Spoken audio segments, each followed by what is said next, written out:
Hello, everyone. Welcome to the Fire These Times. I'm your host, Dana El-Kurd.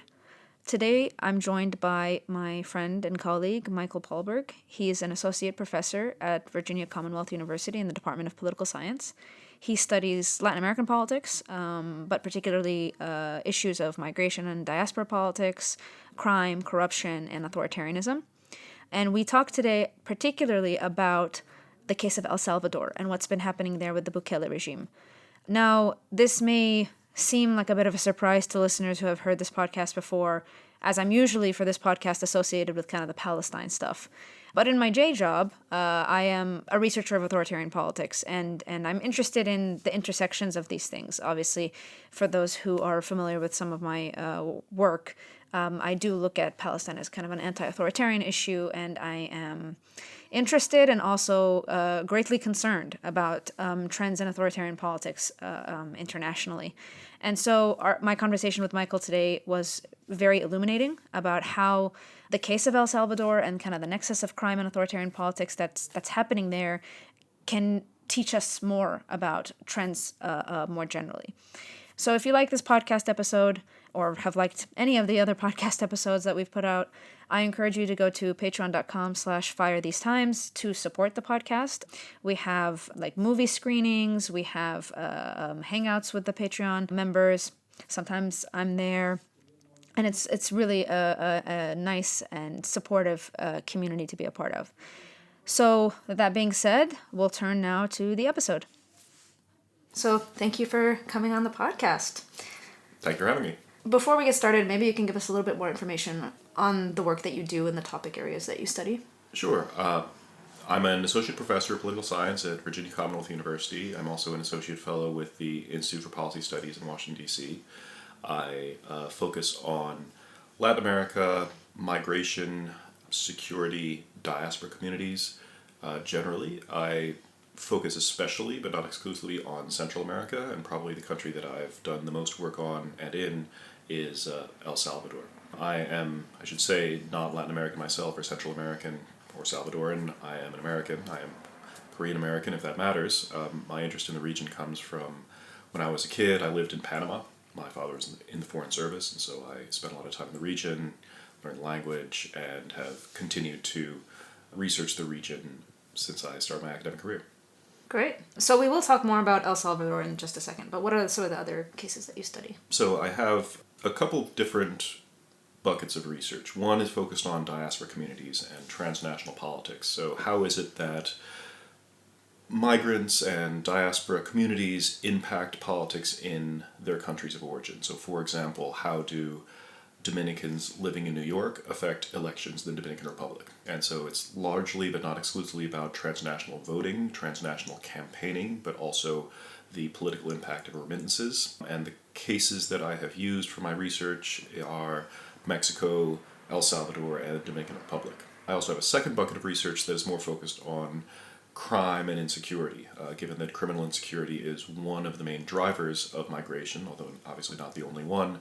So I've tended to focus on countries in which that is a driver of migration, El Salvador being one, but Colombia being another, Mexico being another. I have, in the past, focused a little bit on Chile, both its diaspora communities and the legacies of the Pinochet dictatorship there.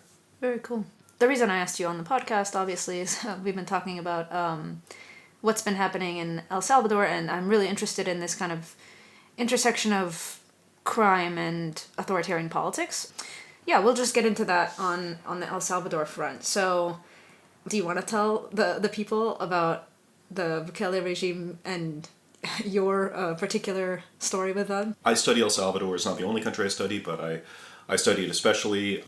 I do comment in the press in the U.S. as well as the press in El Salvador about how I see political developments in the country, how I see the country moving in an authoritarian direction. And I'm obviously not the only person who has pointed this out.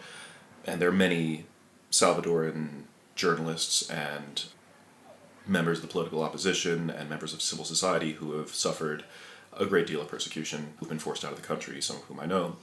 And I am just one academic who has my opinions, yet, sad to say, because the U.S. has an outsized impact on the country and has played a very large and I would say very unhelpful role in the country in the past, notably during the 1980 to 1992 Civil War.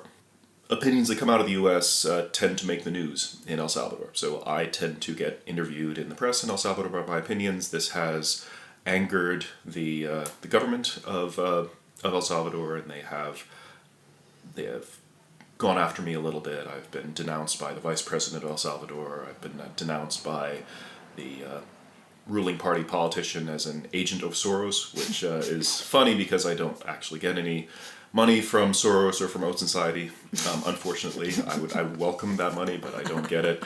And they have hacked me. So at one point, all of my emails and social media accounts, I got attempted logins from San Salvador. And we know this is the government because people know this. The government has a government-run troll center. We know who runs it. These are the people who ran Bukele's campaign when he was running for president. These are people on government payroll whose job it is to create bots and harass people who are critical of the government on social media and spy on them. We also know that the Salvadoran government has, for example, Pegasus spyware, which they bought from the Israelis, and so they are able to spy on their opponents and journalists. So I'm definitely not within the top tier of targets of the government. I'm just one person. I have to say, given that I'm not Salvador and I don't have family there, I am a little freer to speak my mind than some people who may worry about reprisals to them or their families. Yeah. I mean, it's definitely an authoritarian playbook at this point. But let's talk more. I think maybe not a lot of people are as familiar with the Bukele regime generally. So maybe you can give a brief background on his rise and kind of the politics of crime and corruption that dominates the discourse in El Salvador that has led to somebody like Bukele. Sure. Well, I'll just start talking about Bukele's political career because I have followed this. I was living in San Salvador when I was doing research for then my dissertation when I was still in grad school. And I started going there 2014, so I was there 2014, 2015, 2016. Bukele wasn't president yet, he was the mayor. His political career started out as mayor of a smaller city called Nuevo Cuscatlán, and then later became mayor of San Salvador, the capital. So I've been pursuing following his political career for a while. I actually lived across the street from his Yamaha dealership when I lived in San Salvador because he is of a business background, and he has a very interesting background. So his father was very much closely associated with the left-wing party, the FMLN. So to take a step back, El Salvador, let's just talk about relatively recent history. So El Salvador suffered a pretty bad civil war from 1980 to 1992, and then the two warring factions. There was the government supported by the United States. There were the FMLN rebels who were trying to overthrow the government. Some of them were Marxist inspired, not all of them, but they were supported by the Cubans and the Nicaraguans. And then there were also paramilitaries who were on the right, allied with the government, but not the government, known as Arena, which became a political party, the Nationalist Party, basically.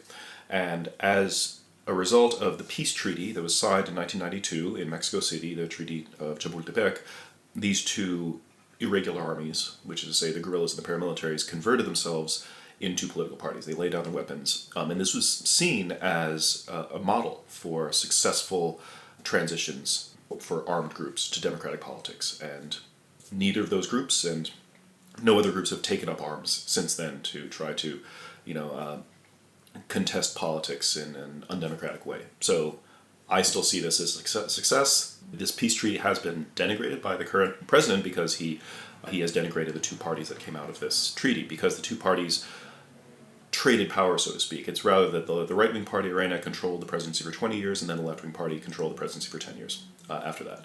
So it was stable, but it was not seen as terribly effective. There was, and still is, a lot of corruption. This is also the period in which the gangs became powerful, and El Salvador, sadly, became known as the murder capital of the world. Murders hit their peak at the time that I lived there in 2015. And there was a lot of discontent with what was seen as a kind of stagnant political system. Nayib Bukele branded himself very effectively as an outsider. He comes from a business background, not a political background. He is also notably of Palestinian origin. There's the Palestinian connection there. Talk about this. We can talk about this a little bit more. But he notably is not from one of the so-called Las Catorce, the 14 families who have historically controlled all of El Salvador. A lot of Central American countries especially have very well-established oligarchies that are based in the agricultural export sector. They would view someone like the Bukele family as kind of nouveau riches, upstarts, even though they're also very well-established and accepted. But he did not come from this established business oligarchy, even though he was rich, or rather his father was rich. He did not come from these political parties, even though he did ally himself with the left-wing party, and when he was mayor, he was running with the FMLN. But even then, he was never really very loyal to that party. He never, for example, used the party's color schemes. He always had his own agenda and his own logo and his own branding, because he had several businesses. I alluded to, he ran the Yamaha franchise in the country, but his main business was always publicity. He is a PR person, and we can see this in the way that he uses social media very effectively to promote himself, to get around the media, because he doesn't trust the media. He thinks that they are after him, so to go directly to the voters and to, of course, smear and harass his political opponents. He was mayor of Nuevo Cuscatlan, then mayor of San Salvador, decided he was going to run for president. He was then still with the left-wing party, and he actually does have, we can talk about this too, he wouldn't talk this up now, but he had left-wing sympathies at that time. I mean, he would talk very openly, admiringly of Fidel Castro, Hugo Chavez. I know someone who went to high school with him who says he was a big fan of Fidel Castro back in high school, but he did publicly eulogize Hugo Chavez when he died, talk about Che Guevara, things like that. Today, he's very firmly on the right, and I would say like the far right, the Trumpian right. He goes on Tucker Carlson's show all the time. He spoke at CPAC. But it's clear that the thing that he admired about all these other left-wing leaders was not really their socialism, so to speak. It was their authoritarianism. And he always really saw himself as a strong man. He wanted to be the person completely in control. And he always chafed at having to go based on the strictures of a party, of party discipline. And these two parties, Arena and FMLN, were very well institutionalized. They had deep networks. They had a broad rank-and-file base. They had these committees, which were kind of like neighborhood associations throughout El Salvador and the diaspora. They had different constituent groups for farmers and for workers and for women and all sorts of things. They were kind of the classic class mass parties that we hear about from the glory days of the party system, so to speak, in Europe that almost don't exist anymore. They did exist in El Salvador. And he didn't want to have to rise through the ranks the way that a lot of people did. So he was kicked out of the FMLN for sexual harassment. I think it's probably true. Also, I think he was looking for an excuse to leave, and he ran for president with a right-wing party. Not the main right-wing party, but a smaller right-wing party called Ghana. He won overwhelmingly in a three-way race in the first round, which say he got over 50% in a three-way race, which says something. That's hard to do. And I was there when he was running. I observed the elections in 2019, and he really did not say anything about his platform. He just said, the other two parties are corrupt, vote for me. In a country where there have been a lot of pretty bad corruption scandals, where pretty much every president prior to him has been found to have embezzled money, including really horrible things like there was Taiwan sent a bunch of money for earthquake relief for victims of earthquake relief, and the president then just kept him. Well, he rerouted the money. He says, well, he's dead now, but he says he didn't intend to keep it for himself. But anyway, right. And that's a president on the right. A president on the left also stole a bunch of money. So saying the other two parties are corrupt, vote for me is a very compelling thing to say, and a lot of people voted for him, and he won overwhelmingly. His popularity has only grown since he came into office. And it kind of coincides with this rise in crime as well. So it's like, I'm going to come in, I'm going to clean up this kind of unaccountable two-party system. Yeah, so let's shift a little bit before we return back to the crime angle. Let's talk about how the U.S. views El Salvador and kind of how the U.S. frames what's happening in El Salvador and their own policies towards El Salvador. Yeah, the U.S.'s interest in Central America and Latin America as a whole has declined since the Cold War era. For most of the Cold War, the U.S.'s primary worry about Central America was that it would be a beachhead for Soviet or Cuban influence, and so the U.S. financed, trained the Salvadoran military in its war against the Salvadoran guerrillas, and this resulted in some horrific things. The famous massacre at El Mozote was carried out by the Ataclatl battalion. It was not by the paramilitary, it's by the actual Salvadoran military, which was trained by the U.S. So the U.S.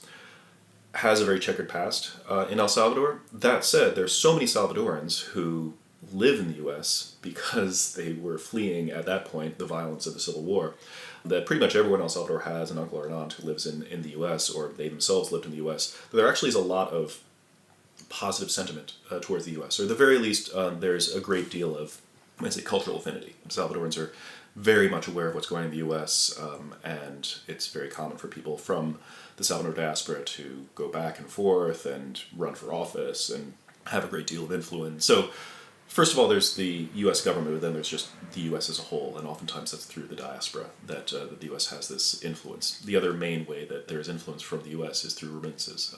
El Salvador, like many smaller countries in the region, is extremely dependent on remittances. 25% of the GDP comes from remittances. So that's far more than foreign direct investment, for example, or certainly financial, humanitarian aid or anything like that. Which is to say, the real vector of power and influence is Salvadoran Americans, not the U.S. government. But the U.S. government today sees El Salvador, just like the rest of the region, sadly, through two lenses, through drugs and migration. And they just see the whole region as a source of unwanted drugs, unwanted migration, and are happy to do whatever they can to shut that down. Now, in terms of drugs, El Salvador is, and I've written a whole book chapter about the drug trade, cocaine trade in El Salvador. It is not a major exporter of drugs. If anything, it is somewhat of a transit point, but it's not really a main issue. The main issue is migration.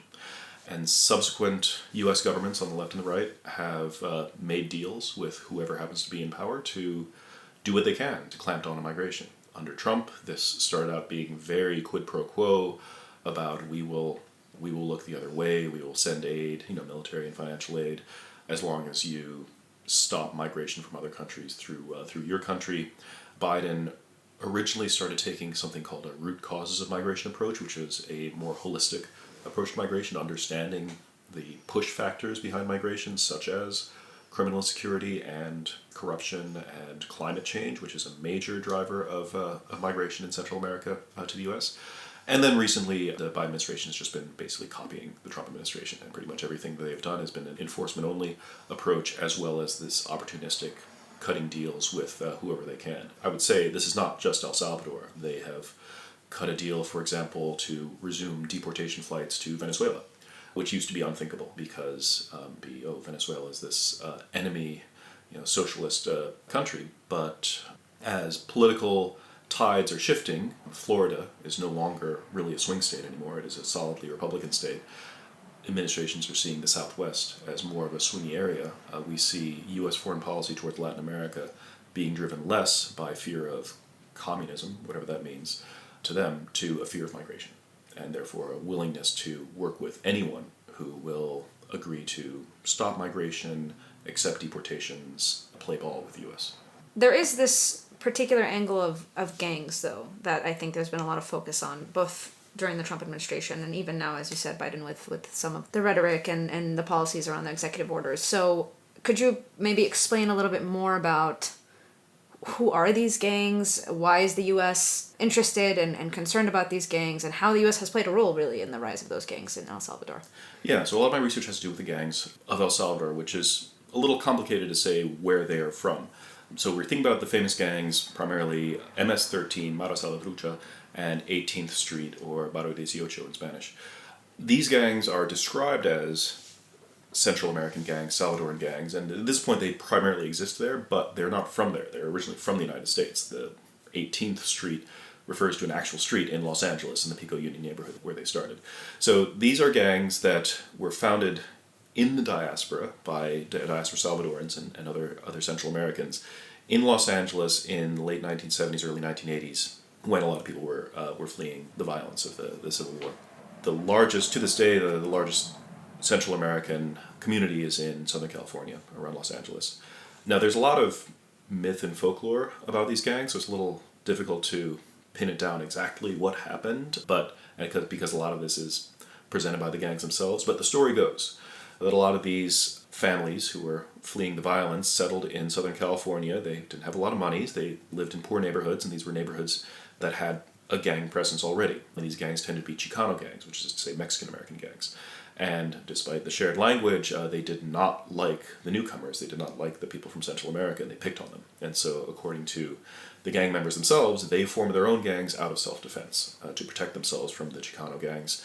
They formed what was originally called the Mara Salvatrucha Stoners, which says something about how serious they were. They were a bunch of juvenile delinquents who liked to hang out and smoke pot, and they were really into heavy metal. Very California. They really loved Judas Priest, and they got a lot of their look from this early 80s kind of like stoner metal scene. So, for example, at that time, they distinguished themselves from the other gang members by having longer hair and wearing kind of like skinny jeans and jean jackets and stuff like that. And it's something that was not popular in the Southern California gangland community. And even their hand signs, like the devil horns hand signs they get from Judas Priest, basically.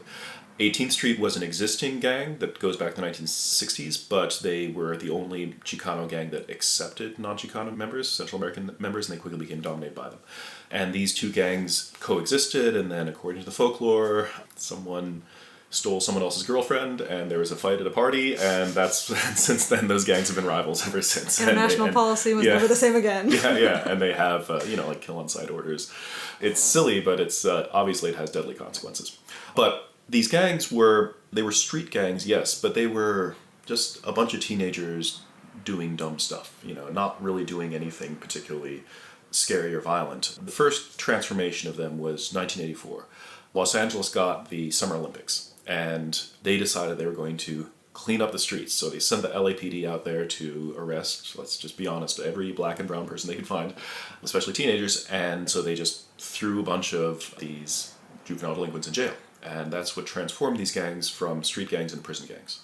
There's a whole culture of prison gangs in Southern California that is unique, in which you pay tribute to larger prison gangs. So MSS, the Stoners, dropped the Stoners moniker, added 13 as a tribute to a prison gang called the Mexican Mafia. Anyway, they became scarier, basically. It became better organized as a result of this transformation. But even then, they were still a gang that was confined to California, and really mostly the penal system, until the second transformation, which was 1996. And that was under the Clinton administration. Clinton signed 2 laws that made it much easier to deport people. And this really inaugurated our current period of mass deportations. Now, always, if you are in the country without authorization, you are deportable, but the U.S. government will always prioritize certain people for deportation, and they will tend to prioritize people who have committed crimes. Now, obviously, if you commit a crime, you go to jail in the U.S., but then after you get out, after you've served your sentence, you can be deported.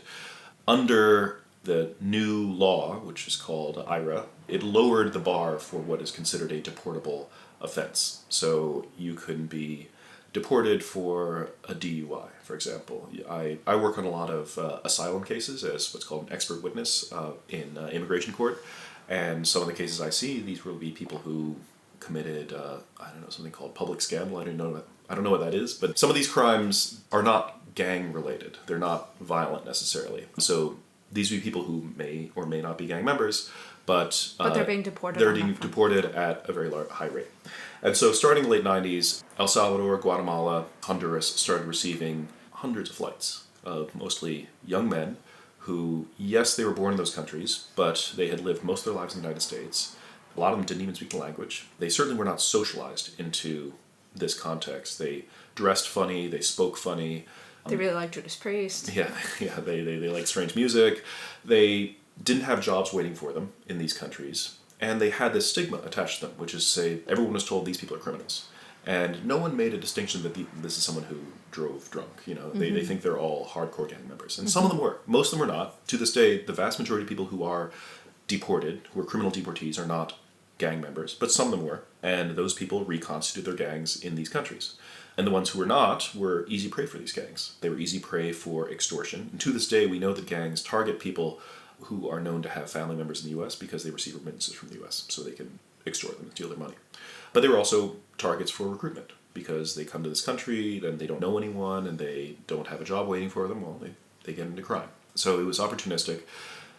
These countries did not have the resources to deal with this influx of, thousands of young men with no jobs and some of them in criminal backgrounds. And so they took what is called a mano dura approach, a hard hand or iron fist policing approach. And this was in part out of necessity. Just to give you an illustration, the entire budget of the country of El Salvador is not that much bigger than the budget of Montgomery County, Maryland. So you just, think about the numbers of people and the social problems that already exist in a poor country, and then add to that a lot of people who just don't have any services, or social ties waiting for them.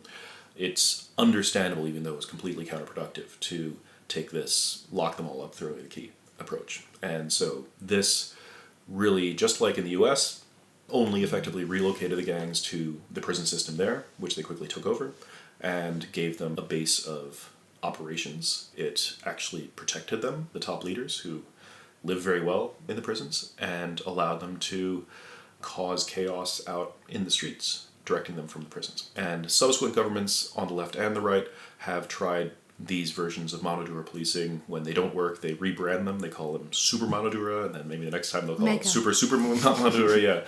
The current government of Bukele has instituted, we can go into this in a little more detail, but the so-called state of exception, which is a general suspension of civil liberties, is the harshest version of mano dura that has happened, and for now it has been popular. I will say that this is not the first time this has happened, and there is a whole side to this that is never seen, which is the secret negotiations with the gangs, because whenever a government cracks down publicly, they also privately make deals with top gang members, and the Bukele government has been documented to be doing this. The past governments have been documented to do this as well, and this carrot and stick approach can be effective, but only up to a certain point. So, to sum up, racist deportation policies create a gang problem in a country where, I'm assuming, in the aftermath of a political settlement of a very long civil war, there's not a lot of state capacity. So we have this situation in El Salvador, but you mentioned the state of exception. Let's go into that a little bit. Like, how has fighting these gangs, whether it's Bukele's state of exception or previous iterations, facilitated authoritarian control?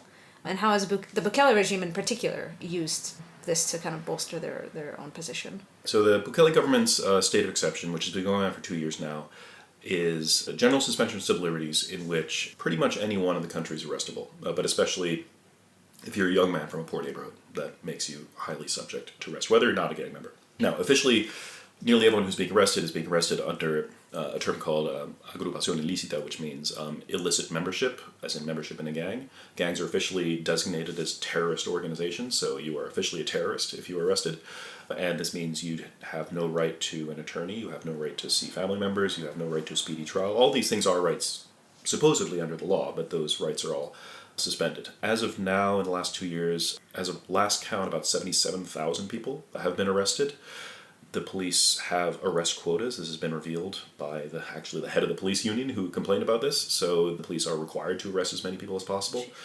A lot of times this is if they have tattoos, if they, if they just look a certain way, you can be accused, or if your neighbor doesn't like you and wants to get you in trouble. There's a lot of, neighbors settling scores by accusing people of gang membership, and they kind of disappear in the system, and we don't know what's happened to most of them. Now, of those, about 7,000 people have since been released, also completely arbitrarily, without no one's ever told what their charges are or what the evidence is.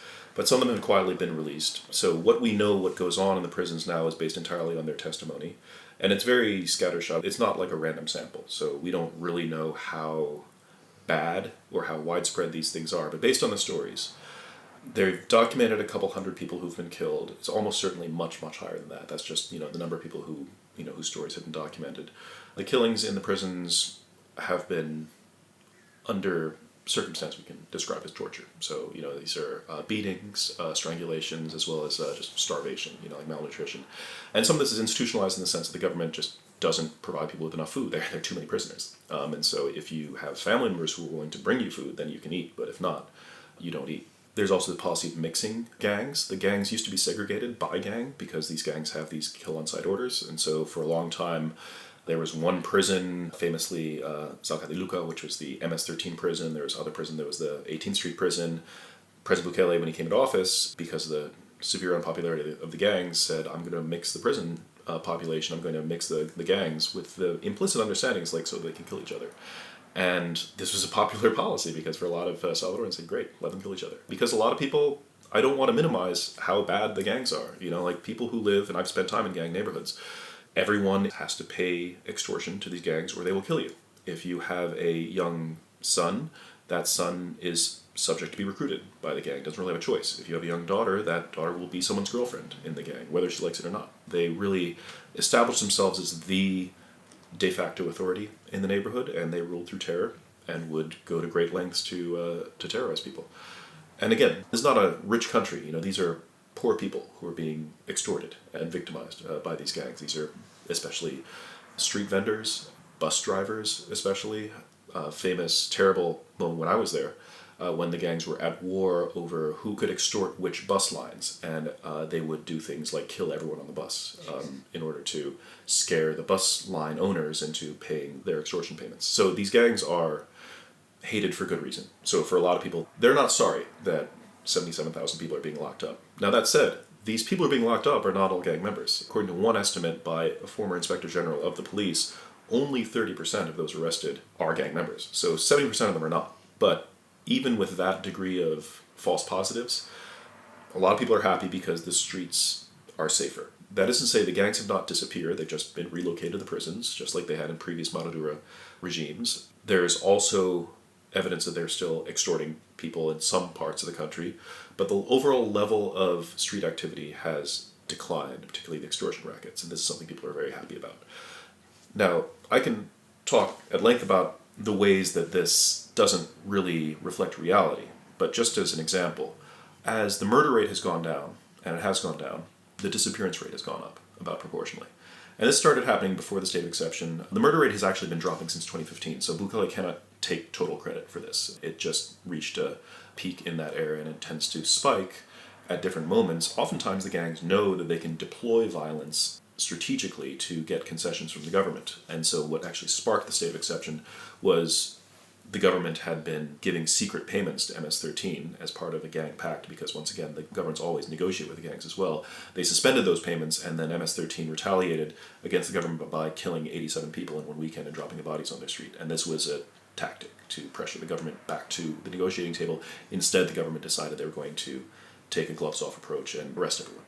But there have also been a number of discoveries of mass graves throughout the country. One, in fact, was not that far from the president's house. Not saying he did. It's just, there were a number of these incidents and a lot of disappearances. There were slogans going around social media like Twitter from El Salvador, which was, like the hashtag was El Salvador es una fosa clandestina, El Salvador is a clandestine grave, talking about the number of disappearances that were happening. So it seems pretty clear to me that for a long time, part of this pact with the gangs was the government telling the gangs, you do a better job of hiding the bodies, and we're not going to try too hard to find them, because no body, no crime. The murder rate doesn't go up.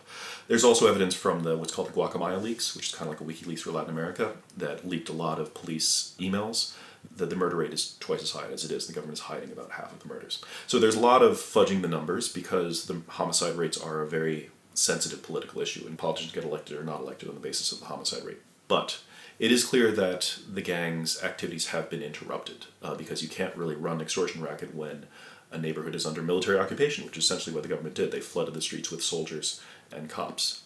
But I question the effectiveness of this long term. First of all, you can't, at least I think you can't run an occupation indefinitely. Maybe you can. Israel I'm talking to the wrong person here. Yeah. But assuming this is not something that is able to be maintained permanently, it's not really getting to the root of the problem. Number one, you can't fight this purely from an enforcement-only approach, because you're not fighting really a criminal organization. These gangs are very loosely organized. They operate on a franchise model. They have a juvenile membership. Their average age is about 15. They're not cartels. They're certainly not enemy combatants. They don't have like a capital that you can capture or anything like that. The thing I point out in my research is you're not fighting really a single criminal organization. You're fighting a youth subculture. And it's really hard to eradicate that without looking at the broader social problems. And the government doesn't, no Salvadoran government has really looked at that, possibly because they don't really have the resources to do the social services required for that. But the other thing that I point out is that they're not looking at the effects of gang and criminal corruption throughout society. I mean, just as an example, there's so many stories of police corruption. I mean, I have worked on immigration cases in which someone's being extorted by a police officer, and the police officer will show them their MS-13 tattoo. The gangs have infiltrated the police. They have infiltrated local government. People know this. Yet there have not been mass arrests of police officers who are either themselves gang members or taking bribes from gangs. El Salvador has a phenomenon of the so-called narco mayors. There are a number of mayors throughout the country who are known to be drug dealers or drug traffickers or tied to several cartels in the country. I did a lot of research in San Miguel, which is the top migrant-sending region to the U.S., and also, not coincidentally, a very corrupt area. I mean, an area with a lot of both MS-13 presence and political corruption. And the longtime mayor who runs that town, he ran a death squad during the Civil War. He notoriously told a newspaper that he has a collection of children's skulls in his house. And then he tried to sue that newspaper, claiming that he'd been misquoted, which makes me wonder, how does someone exactly get misquoted saying they have a collection of children's skulls? Anyway, everyone knows he's tied to the Periphery drug cartel. He's not arrested. His nephew is the consul general of El Salvador to Long Island, New York, and is an admitted member of MS-13. He's not arrested. And then there's people within the Bukele cabinet who are connected to other cartels, the Texas cartel, which is a money laundering ring connected to former president, coyote networks, people who are basically gang lawyers.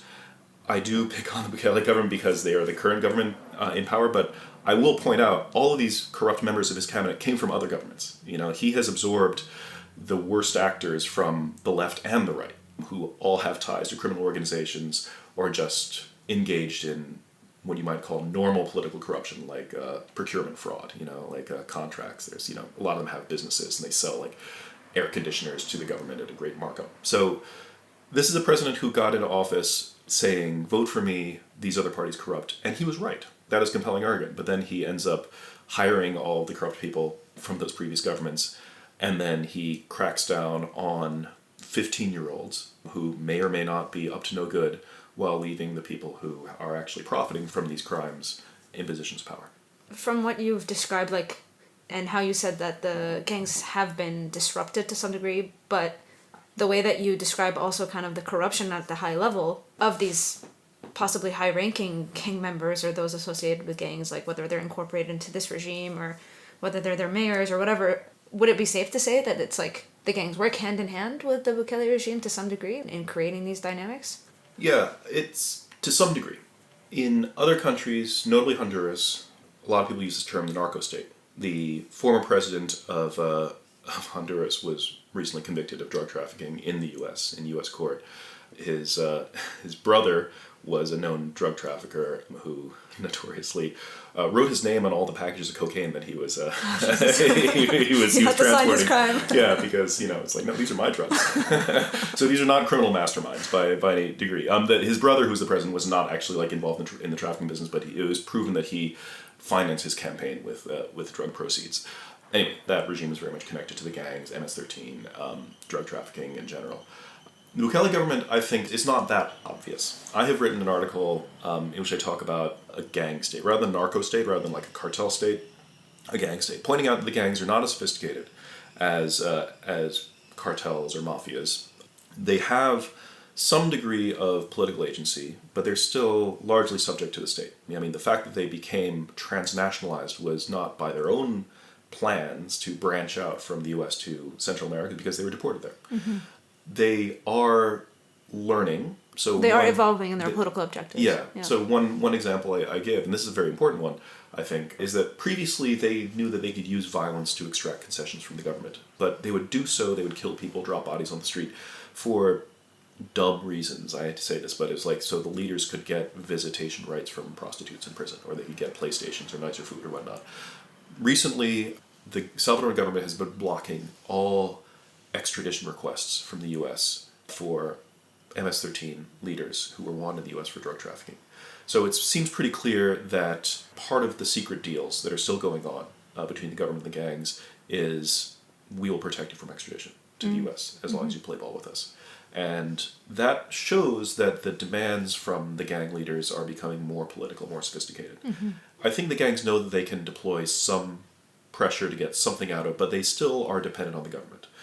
And I think the government has interests in not eradicating crime, but managing crime. And this is not unique to El Salvador. Famously Mexico, especially during the authoritarian era, made a peaceful coexistence with the Guadalajara cartel. It's just that if there is going to be an interest between the government and organized crime, it's going to be at a higher level than gangs. I think like extorting bus drivers and pupusa vendors, that's like small potatoes. The government doesn't care about that. Mm-hmm. What are the uses of organized crime for the government? Primarily it's money laundering. The government already has ties to money laundering networks through the cousin of the former president, Tony Saca, and other Palestinian Salvadoran. We are doing very well in Latin America.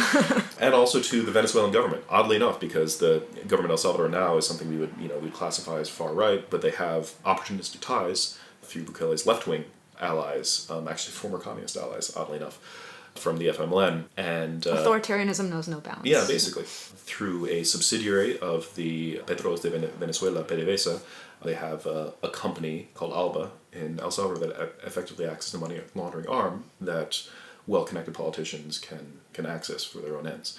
So I think that the gangs are going to learn, or are learning, that they need to play ball with the government. And if they are able to prove useful to the government for what I would consider to be higher levels of criminal activity, I think that they will find a peaceful coexistence. Now, that's not to say that the gangs will continue to operate the way that they have.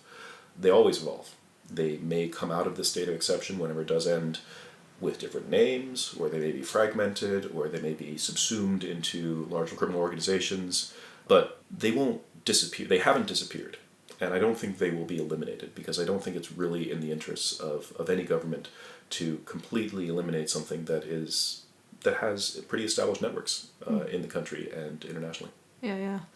So we've been talking the whole time about how the diaspora figures into this, but I wanted to maybe dig into that a little bit more because Bukele speaks at CPAC. There's all these images that the Salvadorian government puts out in the media for, it seems, consumption in the US. And so where does the Salvadorian diaspora kind of stand on a lot of what's happening over there? And are they here in the United States kind of accepting the Bukele kind of far-right line? Basically, yes. Bukele is very popular. He is, according to public opinion polls, the most popular leader in Latin America. Which is why a lot of countries are looking to him as a model, talking about, we want a Bukele in our country. I would point out, and I have said this in my talks, that a lot of times they don't know what that means, like what the Bukele model means, because they only see the public side of it. They see the crackdowns. They don't see the secret deals in the background, which are very much part of this whole package.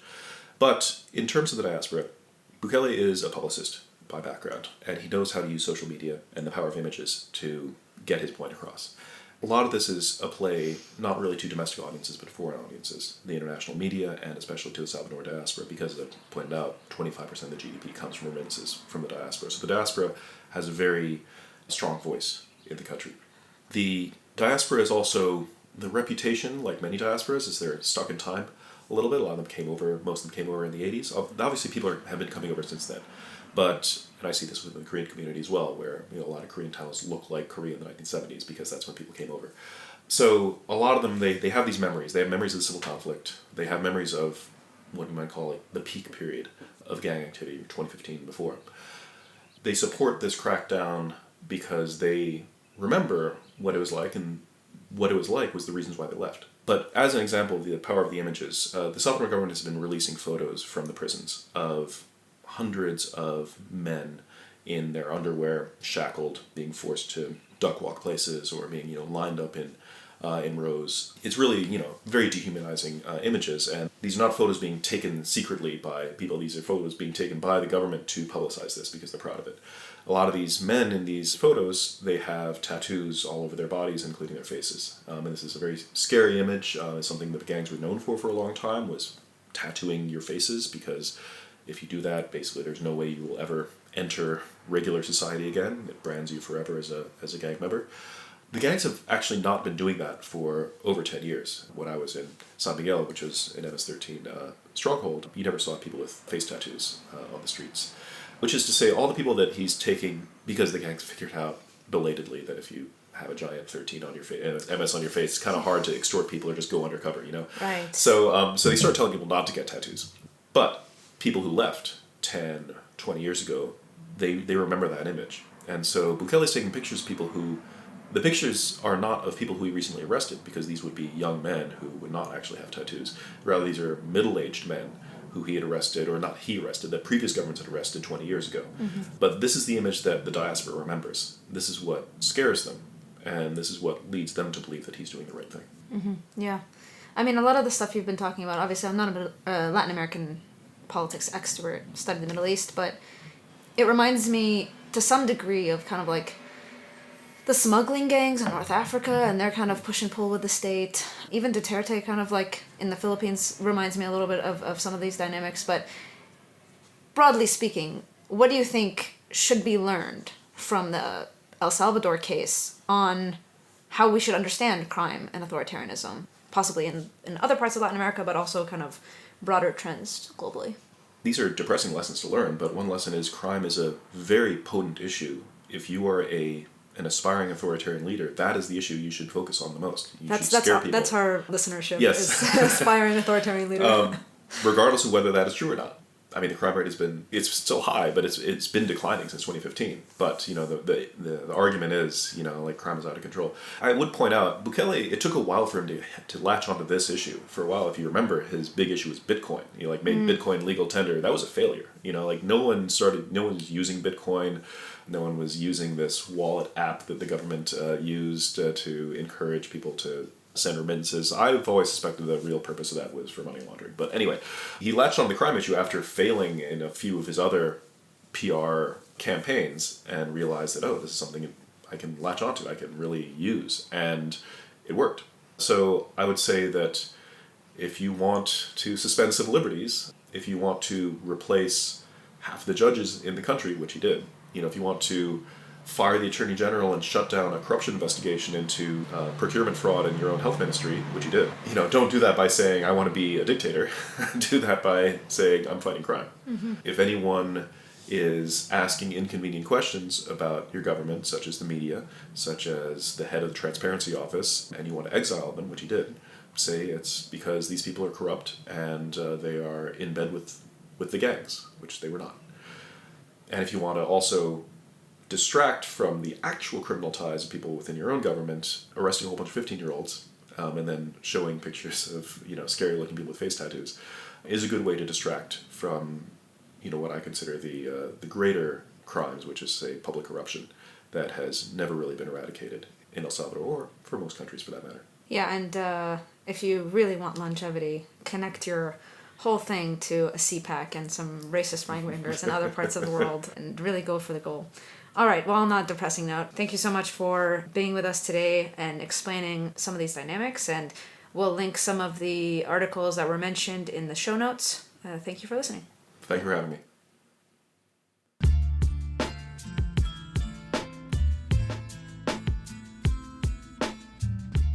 This has been another episode of the Fire These Times. If you like this podcast, please consider leaving a 5-star rating or review on whatever podcast app you're listening to this on. And if you really like this podcast, head on to patreon.com/firethesetimes. That's patreon.com/firethesetimes. The Fire These Times is a media ecosystem based in the Periphery that supports a bunch of media projects, including this one. For $5 a month, and even less if you opt for the yearly subscription, you can help this ecosystem grow and get early access to all episodes of the Fire These Times, Politically Depressed, Obscuristan, and Ghida, as well as an invitation to join our monthly hangout, watch parties, upcoming book club, as well as exclusive episodes. Thank you for listening, and take care everyone.